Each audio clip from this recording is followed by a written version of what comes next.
Halo guys. Halo Kak Dit. Halo. Kita ada di sesi Suara Pejuang Kuliah lagi nih. Dan aku tertarik sama satu pembahasan nih. Karena kemarin cukup sering lewat di berandaku. Jadi pada bingung milih jurusan. Kadang tuh orang milih jurusan alasannya beda-beda nih. Ada yang benar-benar ngikutin passion. Jadi dia orangnya emang passion di bidang itu. Terus ada orang yang masuk jurusan tapi sebenarnya nggak passion. Cuman dia ngikutin saran dari orang tuanya. Terus ada juga yang tipe-tipe orang yang yang penting kuliah lah, urusan jurusan atau apa dia bebas. Nah kalau menurut kalian gimana nih?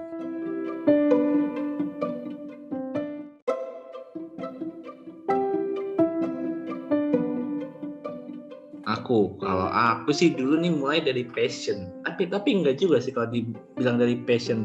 Jadi berangkatnya dari hobi lama-lama passion. Jadi hobiku kan air modeling, main pesawat-pesawatan lah. Pesawatan yang kayak misal RC, tapi aku bukan RC-nya juga sih. Kayak yang pesawat-pesawat, gimana sih kita bikin pesawat gitu. Bikin pesawat pakai kertas gitu ya? Wah enggak dong. Kalau itu aku suka juga dulu pas zaman kecil. bukan seperti itu, tapi yang lebih teknikal lah. Itu ada juga sih, itu olahraga, masuk olahraga namanya air modeling. Nah dari hobi aku yang seperti itu berangkatlah, oh ini menarik nih untuk menjadi sebuah bahasan ilmu teknologi. Aku carilah apa sih bahasan di kuliah yang kira-kira bisa ngebahas ini. Ternyata itu masuk ke ranah teknik mesin. Setelah berangkat teknik mesin, aku cari tuh teknik mesin mana aja. Nah, aku lebih tertarik ke politeknik. Kenapa politeknik? Politeknik lebih ke arah implementasi praktikal. Nah, aku pilihlah politeknik, jurusan teknik mesin, program studi teknik manufaktur gitu. Berarti emang udah sesuai jalurnya ya, mengikuti keinginan sendiri. Ya harusnya sekarang happy gitu. Harusnya gitu, tapi yang namanya kuliah kita kan ada struggling yang tidak diprediksi. Oh iya. Tiba-tiba tugasnya banyak. Jadi meskipun sesuai passion pun juga banyak lah ya rintangan yang pasti bakal kita lewati. Iya. Sama sih, aku juga. Kadang nih kita yang passion aja masih suka pusing gimana mereka yang gak passion gitu kan. Gimana mereka yang cuma asal kuliah udah terjebak di situ. Stresnya kan lebih ke double kayaknya. Ya itu tergantung orangnya juga sih. Mungkin ada juga orang yang lebih strong gitu kan. Jadi dia emang gak ngikutin passionnya tapi dia mudah beradaptasi kan bisa juga. Jadi bisa dia ini kan meskipun awalnya gak seneng tapi lama-lama dia menikmati prosesnya. Kalau Iqbal udah sesuai passion nih. Nah, kalau Opti gimana nih? Kalau saya alasannya nggak cuma satu ya. Karena jurusannya lebih dari satu, double degree, ya alasannya juga beda-beda kayak gitu. Campuran dari passion sama memenuhi ekspektasi orang tua ya. Yang satu emang sejarahnya ada perbedaan pendapat antara orang tua dan pribadi. Akhirnya saya berpikir gimana nih biar jalan tengahnya yang saya pikirkan ya dengan double, yang satunya memenuhi ekspektasi orang tua, yang satunya sesuai sama apa yang suka. Jadi dua gitu. Berarti di antara beberapa alasan tadi terjadi dua hal. Yang satu udah benar-benar sesuai passion, yang satu ngikutin orang tua. Dia menggabungkan. Iya. Tapi kalau yang sesuai passion yang mana nih? Yang manajemen sih. Itu yang apa tadi? Satunya kan sastra Jepang ya. Nah itu maksudnya gabungin tuh gimana? Itu kan sebenarnya ngikutin saran kan. Tapi kok sampai bisa tadi istilahnya menengahi kan tadi kan. Iya, sebenarnya lebih ke ekspektasi orang tuanya itu lebih ke universitasnya sih gitu. Universitasnya pengennya yang salah satu yang terbaik kayak gitu. Sedangkan saya melihat ya sebenarnya nggak ada ada kelebihan kekurangan ya. Kan setiap universitas punya cara belajar masing-masing, dan menurut saya tuh bahkan jurusan yang sama di universitas yang beda itu sering berbeda kurikulumnya, cara pengajarannya. Nah kebetulan yang saya ingin itu manajemen yang saya ingin itu tidak sependapat sama orang tua. Orang tua lebih percaya sama universitas yang memang udah dianggap dipercaya lah, terkenal gitu. Akhirnya saya jalan tengahnya memilih salah satu jurusan yang memang di universitas yang diinginkan kayak gitu. Tapi kalau alasan kenapa saya memilih sastra Jepangnya, karena memang masih, pertama saya butuh jurusan yang masih memungkinkan saya untuk double. Alasan saya double, kan yang double sebenarnya banyak ya sekarang yang double degree. Ada yang memang dia passion di dua-duanya, akhirnya dia memilih jurusan yang sesuai passion dia. Tapi kalau saya kenapa double-nya? Karena sebenarnya cuma satu yang passionnya, yang satunya nggak terlalu. Akhirnya saya milih mana nih yang bisa jadi suportif lah, sifatnya suportif jurusan yang utama ini. Nah, kalau kenapa sastra? Pertama, saya nggak mungkin dong milih jurusan-jurusan yang kayaknya saya nggak bisa deh double di manajemen sama misalnya kedokteran gitu. Nggak keotakan lah saya misalnya. Ini bisa, Bisa lulus enggak gitu ya. Saya bisa belum nggak lulus itu mungkin, atau nggak lulus tapi nggak tahu kondisinya badannya masih utuh atau enggak kayak gitu. Jadi saya milih jurusan yang kira-kira masih bisa kayak gitu, tapi masih berhubungan. Nah, kenapa sastra Jepang saya anggap berhubungan? Jadi dia mempelajari juga analisa budaya dan bahasa Jepang menjadi landasan untuk mendalami budaya Jepangnya juga. Dan yang masih bisa dipakai untuk manajemen itu yang relate itu adalah analisa budayanya. Di perusahaan-perusahaan itu sebenarnya sekarang banyak dibutuhkan anak-anak sastra karena mereka butuh analisa-analisa budaya, terutama untuk perusahaan yang memang go international. Kan banyak ya di Indonesia perusahaan-perusahaan dari Jepang, misalnya es krim yang Meiji itu kan ya, terus Pocari Sweat lah apa itu, untuk menjembataninya itu membutuhkan anak-anak sastra Jepang kayak gitu. Di manajemen sendiri saya belajar ilmu analisa budaya, tapi kedalamannya memang jauh ya dibanding sekarang. Tujuannya juga beda sih. Kalau di manajemen kan memang untuk mencapai tujuan manajemen, misalnya tujuan perusahaan, akhirnya ya yang dianalisa untuk kepentingan perusahaan tertentu. Tapi kalau di sastra Jepang menyeluruh, memang dia mempelajari budaya itu sendiri, asal usulnya, sejarahnya. Tapi ini masih bisa dipakai. Jadi akhirnya ketika saya membutuhkan ilmu analisa marketing, contohnya marketing sendiri itu membutuhkan analisa budaya kan, misalnya budaya orang-orang di Instagram, budaya orang-orang di TikTok misalnya kan, kita mau promosi, dan itu saya mendapatkan sangat dalam di sastra Jepang kayak gitu ya. Buktinya perusahaan-perusahaan memang butuh anak-anak sastra.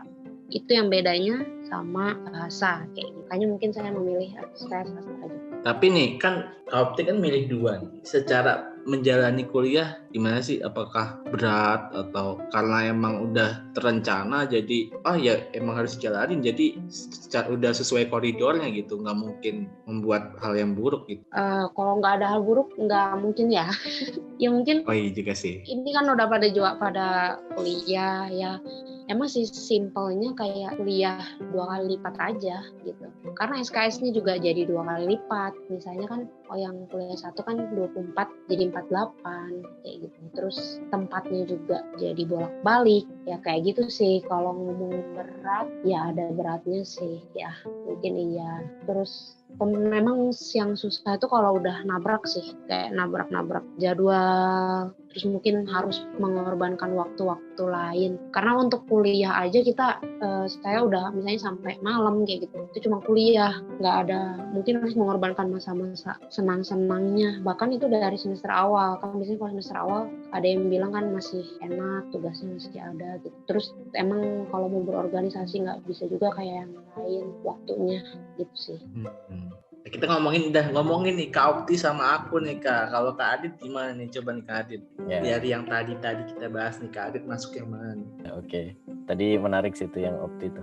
Opti bisa berkompromi ya sama ini kondisi. Kalau Iqbal kan udah jelas tuh sesuai passion. Tapi kalau Opti dia awalnya kan harus milih kan antara mau ngikutin orang tua atau mau ngikutin passion, dan dia kerennya bisa dua-duanya terpenuhi. Iya. Nah kebetulan kalau aku lebih mirip Iqbal, jadi aku emang udah sesuai passion sih. Dari dulu emang seneng, ya tertarik sih sama hal-hal yang berkaitan sama IT. IT itu kan luas banget kan. Animasi itu juga termasuk IT. Dulu sempat tertarik juga. Terus apalagi itu bikin gambar yang 3D itu juga dulu tertarik. Cuman akhirnya terkendala keadaan laptopnya. Tapi berarti ada unsur seni kalau ngomongin gambar 3D. Yes. Kadit punya unsur seni. Nah itu salah satu kendalanya juga. Waduh, itu. Jadi tertarik pengen bikin, tapi jiwa-jiwa seninya kurang gitu. Akhirnya ya mencari sesuatu yang lebih bisa maksimal lah di dalamnya. dan ketemu di satu bidang yang teknis, matematis, dan aku bisa enjoy. Sampai sekarang Kalau yang alhamdulillah kayak sesuai gitu. ngoprek-ngoprek gitu Kak, masuk IT nggak sih? Ini ya, ngoprek Iya, dulu tuh saya komputer mikir gitu ya. tuh IT tuh servis-servis. Aduh, kacau tuh. Orang servis kayaknya anak IT deh, kayak gitu. Ini ya, jago Itu warnet. beda nggak sih? Hardware, iya. Iya ya, bisa juga. Ya, ada Hardware antara tuh software sama hardware, apakah semuanya IT? Iya, sebenarnya kan teknologi kan. semua IT, bahkan termasuk tadi yang animasi itu kan apa ya, sekilas kayak nggak ada hubungannya kan, padahal itu sebenarnya juga bagian dari IT juga, cuman lebih arah ke desain gitu. Nah kalau antara yang soft sama hard, yang ngoprek komputer atau fisiknya itu ada juga, cuman aku lebih ke yang soft, jadi isinya komputernya itu aplikasi-aplikasinya. Jadi banyak banget sih fokusnya kalau di IT itu, tinggal kita mau ngambil bagian yang mana. Dan kayaknya di teman-teman juga ini kan, misalnya teknik mesin kan ada mesin berat kalau nggak salah, aku temanku ada tuh yang Iya, kalau di Tidak berat. kampusku sendiri kan dia itu ya jurusan. Kalau di Politeknik itu nggak ada fakultas, dia langsung turun ke jurusan. Di jurusan teknik mesin itu ada lagi namanya program studi. Program studi itu yang tadi kayak Kadit bilang, ada alat berat, ada konversi energi, ada power plant. Nah, aku sendiri yang manufaktur itu sering banget dikaitkan sama kayak teknik industri. Tapi secara perbedaannya, teknik manufaktur itu lebih ke arah yang industri, tapi secara teknikal, teknologinya di industri itu apa aja gitu. Nah kalau industri, dia manajemen industrinya. Nah kalau kayak Kak Adit nih, misal tadi kan kayak yang soft itu kan pasti berkaitan dengan coding. Apakah cuman coding aja yang dipelajari atau gimana nih Kak di teknik informatika yang Kak Adit?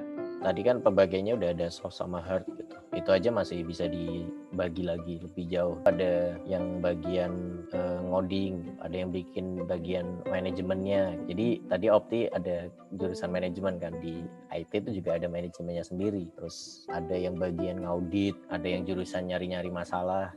Jadi masalah tuh gimana itu? Jadi ada sistem terus dicari. Ini itu saya passion Kak yang nyari masalah itu. Nggak boleh, passion kan banget. Kamu tugasnya memanage, bukan mencari masalah. Jangan dong, jangan ngambil lahan orang.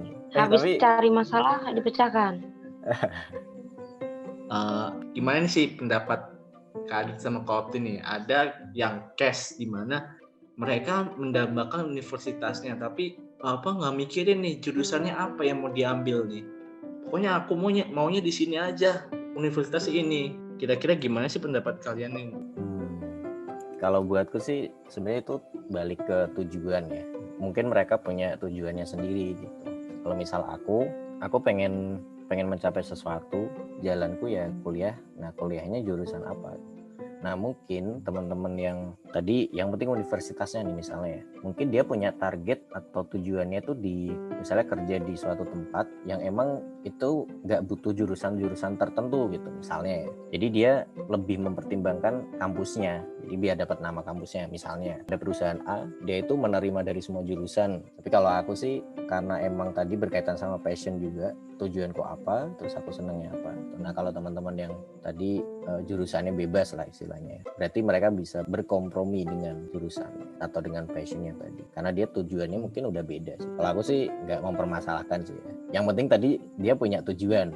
Masalahnya kalau mereka nggak punya tujuan, nah ini kan orang-orang bisa beda-beda kan. Ada yang dia kuliah yang penting di universitas ini, tapi dia punya tujuan tertentu emang, makanya dia berkompromi dengan jurusannya nggak masalah. Tapi kalau misal yang jadi masalah ketika ada orang yang ya dia asal kuliah, dia nggak tahu tujuannya apa dan milihnya asal juga. Kalau kayak kita sih, jalan-jalannya tanpa tujuan ya bisa tersesat kan.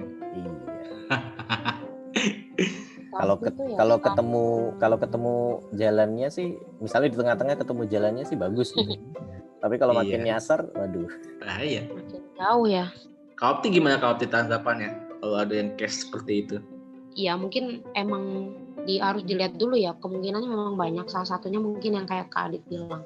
Cuman kalau saya pribadi sih khawatirnya tuh soalnya banyak yang kasusnya tuh akhirnya jadi mindset terkait kuliah itu kan sebenarnya jalan kita untuk mencapai tujuan. Akhirnya kan kuliah itu punya tujuan tersendiri yang mungkin beda-beda ya, kayak misalnya tujuannya Kalau yang kayak kata Kak Adit berarti tujuannya mau masuk perusahaan tertentu, akhirnya jurusan kuliahnya mengikuti. Ya kadang mungkin perusahaan kan ada ya sekarang tuh lowongan kerjaan juga syaratnya reputable universitas kayak gitu. Nah itu mungkin bisa jadi kayak gitu. Tapi yang bahayanya adalah ketika ternyata tujuannya itu kuliah gitu, terjebaknya di situ. Akhirnya kuliah itu sendiri adalah tujuan, universitas itu tujuan yang udah berarti akhir. Kalau kayak gini bahayanya setelah dia masuk dia akan kebingungan dia mau ngapain kayak gitu kan.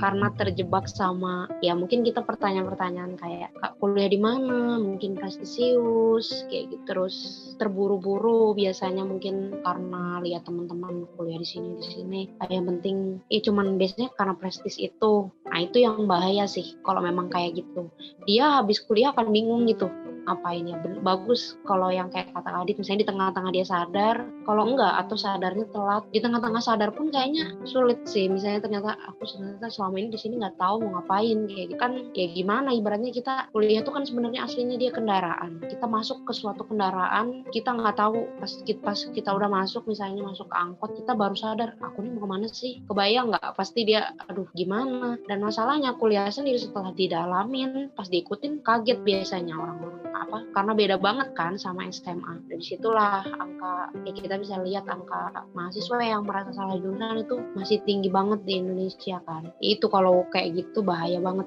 dan itu banyak banget sih kasusnya kuliah dijadiin tujuan. Nah kalau kamu gimana, Bal? Wah, aku sendiri kalau ada case yang begitu ya, sebenarnya tanggapanku hampir sama sih kayak Kopri. Takutnya mereka karena asal, tapi balik lagi juga ke Kak Adit, ketika mereka mementingkan universitasnya tapi mereka udah punya tujuan, itu sih nggak ada masalah. Nah, yang ditakutkan, tapi sebenarnya dari Kak Adit itu juga ada sebuah ketakutan ketika mereka udah masuk ke jurusan itu, karena mereka nggak mikirin jurusannya itu apa, mereka kaget nih tentang jurusan ini. Oh ternyata berat banget, terus karena nggak passion juga, kenapa sih gue nggak masuk ke sini sih gitu. Jadi ada sebuah penyesalan lah karena ekspektasinya tidak sesuai realita. Kenapa juga jadi balik lagi ke yang Kopti juga bilang, jadi dia merasa salah jurusan dari situ. Tapi kan semua itu kita nggak bisa lihat dari satu sudut pandang. Kadang ada orang yang bisa nih ketika udah dapat case yang seperti ini, masalah yang seperti ini, dia bisa beradaptasi, akhirnya dia bisa berkompromi seperti yang Kadit bilang tadi. Akhirnya dia bisa menjalankan kuliahnya dengan enjoy ketika udah ketemu apa sih yang dia tuju, arahnya mau kemana gitu. Kalau udah tersesat tuh yang bahaya sih, kalau menurutku gitu sih. Kalau misal ada dia emang salah masuk gitu atau kecemplung lah terjerumus, jadi awalnya niatnya mau ke jurusan apa, ternyata yang keterima di apa, itu ada juga tuh case-nya. Iya kepleset. Tapi yang menarik tuh ada juga orang-orang yang kayak gitu tadi di tengah-tengah dia udah menyadari kondisinya dan dia berkompromi. Dan kalau ketika dia udah bisa berkompromi, dia bisa lebih fokus nextnya apa. Jadi dia daripada menyesali istilahnya kan. Menyesali tuh oke lah gitu. Tapi kan kita nggak boleh larut juga kan. Nah yang bahaya kan dia udah terlanjur masuk terus dia menyesali semuanya tapi berlarut-larut akhirnya nggak selesai kuliah. Itu malah lebih bahaya. Must go on kan.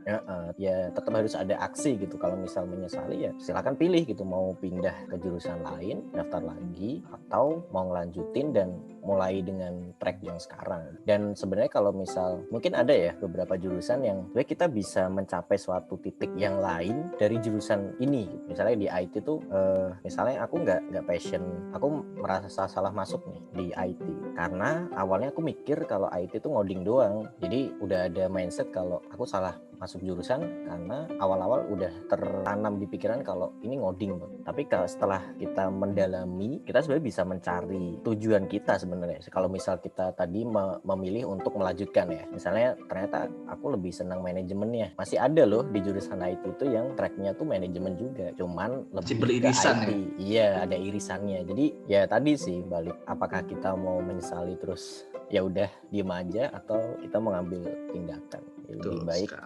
Tadi ngomong-ngomong soal yang merasa salah jurusan atau apa tuh, posesi ada satu mindset yang penting banget untuk dimilikin gitu sama orang-orang yang mau kuliah itu mindset tanggung jawab sih. Kayak mereka salah jurusan di situ, apapun alasannya, itu pasti andil keputusan mereka juga, ya kan? Misal mereka mau mengikuti keinginan orang tua, sebenarnya mereka punya pilihan untuk berontak ibarat. Tapi yang mirisnya itu mungkin yang jadi masalahnya itu ketika dia merasa salah jurusan dan dia fokus untuk menyalahkan keadaan, menyalahkan orang sampai lupa kalau dia ikut andil sama keputusan dia.